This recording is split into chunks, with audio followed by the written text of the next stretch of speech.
Hi guys, it's April and I garden down in southeast Nebraska, zone 6A, and this is the last week of May and I'm going to do a garden tour so you can see how everything is growing. Things have changed a little bit, not much, but I do have some updates, so let me take you on a tour of the garden. I'm going to be a little different this week and start you over in this back corner underneath the deck because, as you can see by this not so good looking bed, is I harvested all of the cabbage this week and I started fermenting it. So I have some kimchi and some sauerkraut going, and since this bed is now empty, I had a few extra peppers, tomatoes, and an eggplant that I just kind of threw in there to see what happens. Now, the tomato back there is a dwarf tomato, so it shouldn't get too terribly crazy, but I just didn't want to throw away my extras, and so they ended up here. I did kind of just drop the cabbage leaves in there. I'll probably be moving those later. I was originally thinking about doing this whole bed just beans, but I also had these extra plants, so it kind of just morphed into a little bit of everything. Sometimes I have a plan of what I want to do with the space. Sometimes I just kind of wing it. Actually, most of the time I just kind of wing it, and whatever I have for the next round of whatever a bed is, that's usually what ends up in there. I'll probably still put beans in there. I'll just space them in between everything else. But for now, I am still trying to get rid of all of the extras that I didn't have space for, though I think everything else that's left, I'm just gonna compost at this point. I don't need the rest of the tomato plants. There's only about 5, so I think, yes. The rest of all of my empty spaces are probably gonna end up being beans of different kinds, and then when we get later into the season, maybe start thinking about some radishes again, and hopefully I can get some daikons. But the good news is, if you can see from here, those pink pots that weren't doing so well earlier are kind of bouncing back. Let's see if I can get over there. But before I get over there, I wanted to show you the lettuce and, of course, whoop, and the dog. The lettuce is definitely starting to bolt, so I need to think about pulling most of that out, and that'll once again probably be a lot of beans just to fill that out. So when I do chop down the beans at the end of the season, I can leave the roots, and that'll add nutrients back into the soil. And then I've got radishes that are starting to bolt, peas that are like a mile high, and I absolutely love it. And I think the beets are doing fairly well. I haven't seen them heading up anywhere, but they're still there, so I count that as a win. But yes, let me go take you to the pots after I quickly show you. Those tomato plants are still alive. The basil's still alive. And I don't know. Yeah, I'm not seeing any of the beans sprout yet. So back over to these pots real quick. Ooh, looky. You have a pine berry. Once the spots around the seeds start to turn red, that's when I can start harvesting those. See if I can find my stepping stones.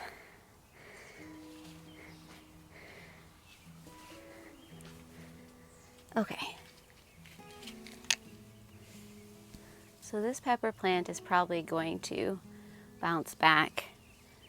That coleus, I don't know. I'm actually going to get a zinnia here. Not sure about that pepper plant, but everything else in that pot looks to be bouncing back.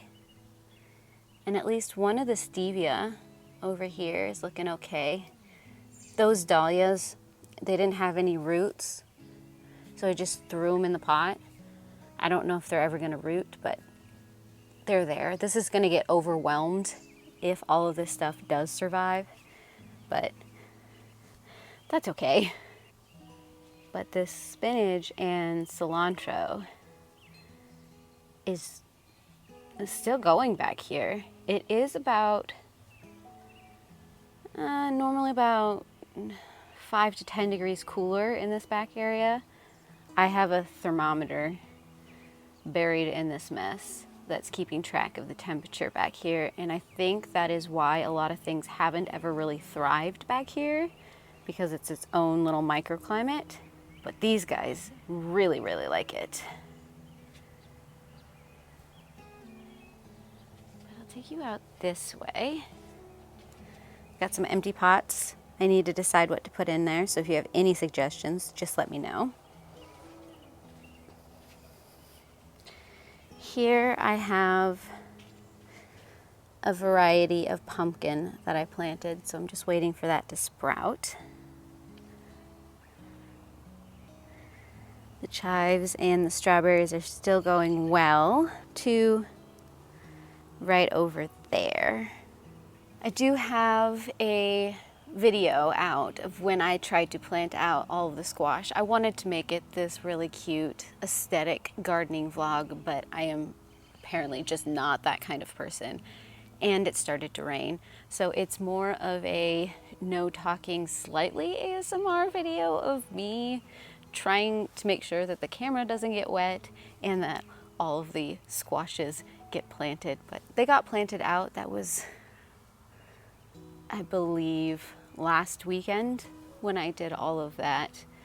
So hopefully we'll get squash this year. I usually have some difficulties with squash bugs and vine borers. I haven't gotten pumpkins the last year, I think, if I remember correctly. But I'm going to be a little bit more proactive this year. And as you can see, I have all this ground space that I am going to try and get a lot of pumpkins. I'm hoping that'll happen because I love to use them in baking and in decoration in the fall. So I'm crossing my fingers and hoping that it'll work out this year. But you can see here, the pots are doing fairly well. I am hoping to harvest a bunch of dill this weekend and dehydrate it. So that's my weekend goals. I don't think I will harvest any dill from this one. It is already starting to go to seed, and I kind of want to get it established like the other dill is and just have a perpetual dill bush, I guess, that happens in this area. But here are these pots over here, and even though some of the pepper plants are looking kind of rough, we are starting to get pepper flowers. And this one is so pretty. It's a purple flower. That is, I think, Pippin's Golden Honey.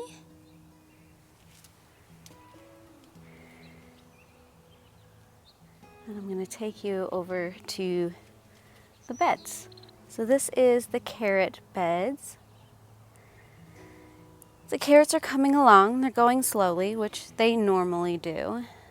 But I am happy to say that it looks like the eggplants are bouncing back a little bit. We're still getting wild swings in temperatures. I believe this morning it was like 45, 47 degrees, and we're probably gonna hit 80, 85 at some point today. I can already feel how humid and muggy it is out here. And we have the garlic, which looks like I have a few garlic scapes. Not many, I think just these two, but they're actually the only mature garlic in this bed.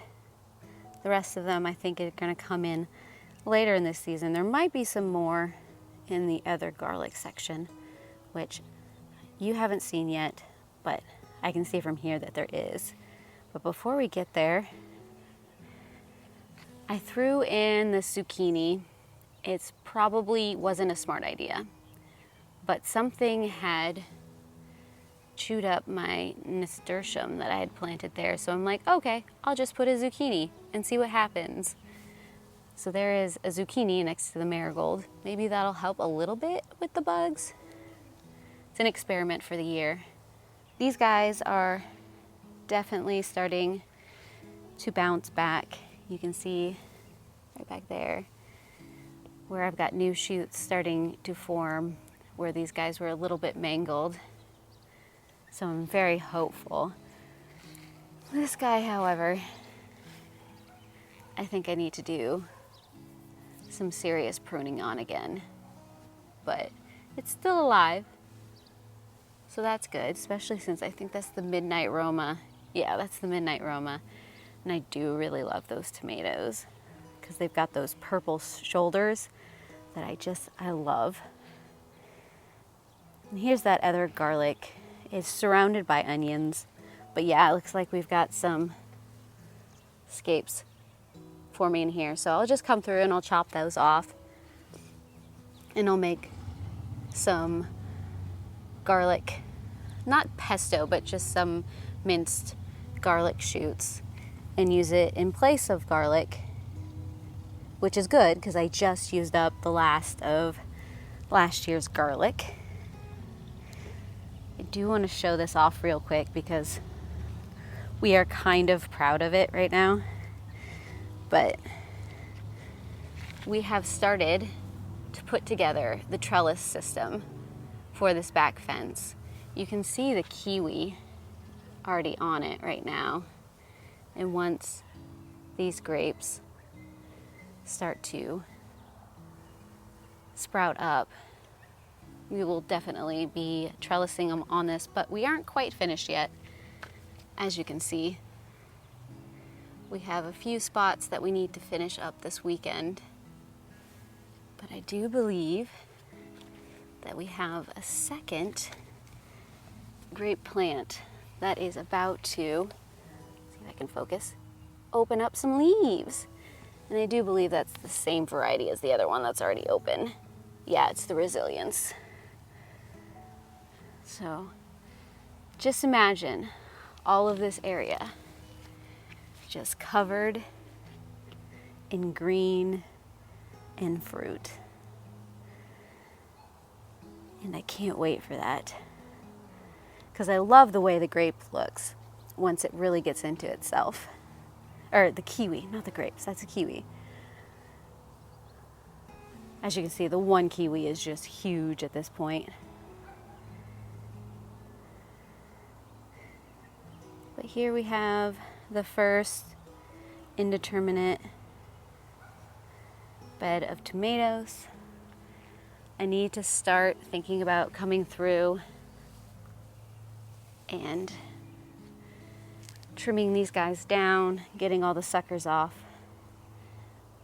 But I think at this point we can say that the roots have been established. Yeah, because this guy is like up here now. So he's about a foot taller than he was when I planted him. He's also making friends with all of the onions. Same with these guys. Over here, it's starting to turn into a jungle and I love it. This is the herb beds.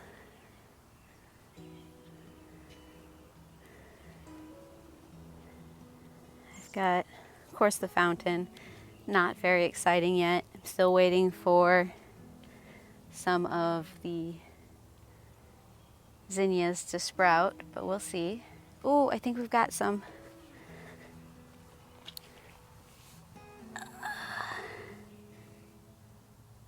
Some of that might just be weeds, but there is a little bit of green in there. I just don't want to step in it.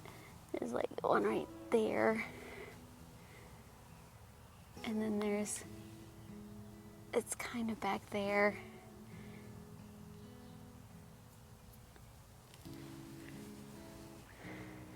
Otherwise, we've got the pots over here. These dahlias are are doing so well. And even these sunflowers are starting to come into their own. It's a stevia, and then that's some more sunflowers.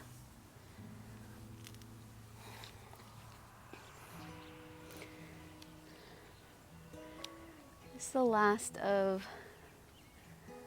the indeterminate tomato beds.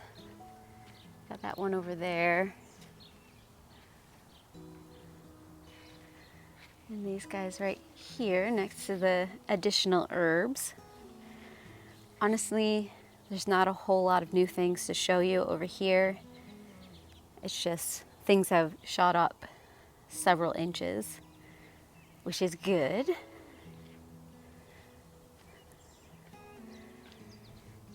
Here we have the onions, and I did plant, I think I mentioned this before, but I planted some beans and a zucchini, not a zucchini. I planted some beans and a cucumber. Those haven't quite sprouted yet. But I do have some squash over here. And even these guys are starting to flower. I do love those purple flowers.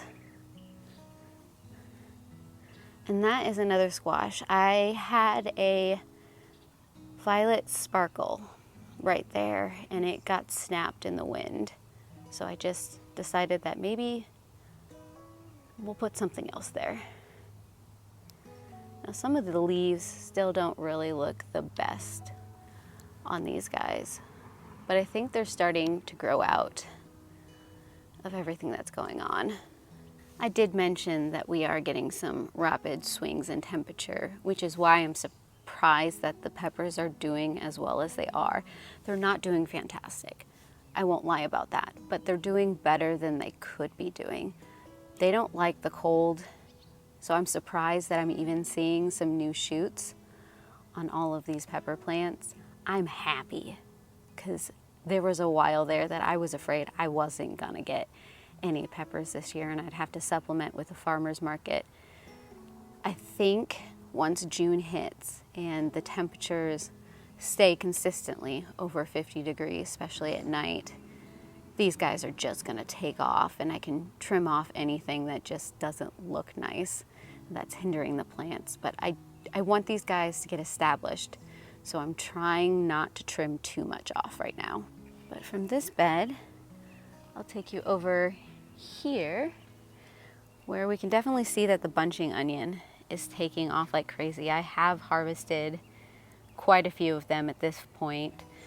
They are some of the stuff that went into the kimchi, since I don't have any bulbing onions really coming into themselves yet. This eggplant still looks a little green. But the tomato plants are doing well. I did put a squash on each of the corners. That one looks like it's being eaten by the roly-polies. Dang it. Hopefully it can outgrow them, because that's not good. This is why I have started to plant like twice as many, 3 times as many squash plants than I actually need, because I'm starting to learn that they are the favorite in the garden for any kind of bug species. Tomatoes and peppers I usually do okay with. It's the squash. But these are the hot peppers. They're a little worse for the wear than the sweet peppers that I just showed you, especially over on this side of the bed. I'm still hopeful that these guys will bounce back, but we'll see. Otherwise, here is the potatoes with some more bunching onions. I do love my bunching onions. But that is the garden as it is right now. I know that was kind of a short and sweet garden tour. There's not a lot coming in right now that isn't a spring crop. Still doing bok choy, still doing lettuce. Of course, you saw that I harvested all of the cabbage and I'm eating off of those cilantro and the spinach. But soon, I'm guessing in about 3, maybe 4 weeks, we will start getting some tomatoes and it'll be exciting and things will be total chaos. I will have zero time because I'm harvesting and preserving everything that's starting to come in, and I'm looking forward to it. I do try to do these garden tours once a week just so I have documentation of how the garden is growing and changing, so that when I'm future me and I'm thinking that the garden isn't looking the way it should, I can look back and be like, oh yeah, things are usually a slow start.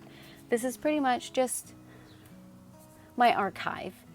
So I remember that each year is different, but each year is the same. But if you want to continue to follow me on this garden journey, feel free to subscribe down below, hit the bell, do all the things to get all of the notifications. I also have an Instagram and Threads account where I like to post photos of what I'm harvesting and what I'm preserving at the time that I'm harvesting and preserving those. So if you want to get a little insight what might be showing up on videos later, feel free to subscribe over there. Otherwise, I do hope I will see you guys in another video, and our hearts your beautiful faces. Bye.